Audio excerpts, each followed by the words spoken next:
Hello, this is Kim and I'm back again reading Fantastic Mr. Fox by Roald Dahl as an audio reading. And we're up to chapter 2, Mr. Fox. On a hill above the valley there was a wood. In the wood there was a huge tree. Under the tree there was a hole. In the hole lived Mr. Fox and Mrs. Fox and their small 4 foxes. Every evening, as soon as it got dark, Mr. Fox would say to Mrs. Fox, "Well, my darling, what shall it be this time? A plump chicken from Boggis, a duck or goose from Buns, or a nice turkey from Bean?" And when Mrs. Fox had told him what she'd wanted, Mr. Fox would creep down into the valley in the darkness of the night and help himself. Boggis, Bunce and Bean knew very well what was going on, and it made them wild with rage.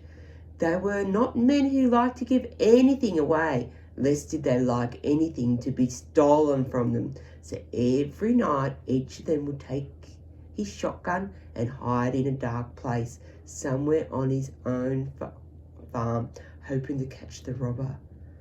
But Mr. Fox was too clever for them. He always approached the farm with the wind blowing in his face, and this meant that if any men were lurking in the shadows ahead, the wind would carry the smell of that men to Mr. Fox's nose from far away. Thus, if Boggis was hiding behind his chicken house number 1, Mr. Fox would smell him out from 50 yards off and quickly change directions, heading for the chicken house number 4 at the other end of the farm. Your second clue is I. So write down the letter I for ice cream.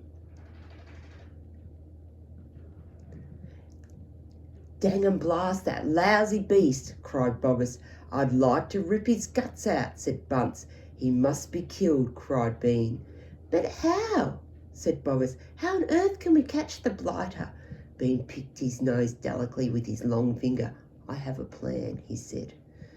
"You've never had a decent plan yet," said Bunce. "Shut up and listen," said Bean. "Tomorrow night we'll all hide just outside the hole where Fox lives. We'll wait there until he comes out, then bang, bang, bang, bang, bang." "Very clever," said Bunce, "but first we have to find the hole."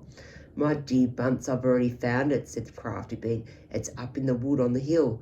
It's under a huge tree." And that's the end of chapter 2.